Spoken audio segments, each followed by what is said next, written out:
Magandang umaga po kapamilya. Ito po si Father J-Boy at tayo na po at magkape at pandasal.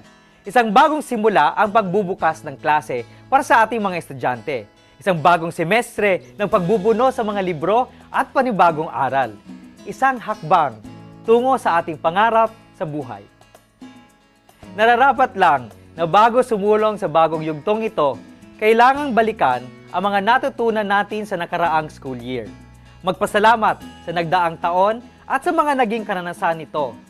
Magbalik tanaw upang hindi na maulit ang mga pagkakamaling nagawa at sa kabila nito ang ituloy ang mga magagandang nasimulan na. Hindi madali ang buhay ngayon. Hindi madali ang pagtusto sa pag-aaral. At sa ating mga estudyante, alam natin ang magiging pagsubok na haharapin natin. Sa sining X-Men Origins, bago naging bakal ang mga buto ni Wolverine, sinabi sa kanya ng assistant na babae bago ginanap ang eksperimento na isiping mabuti ang dahilan ng kanyang pagpayag dumaan sa masakit na proseso. Ito ang makakatulong sa kanyang tagumpay laban sa matinding sakit.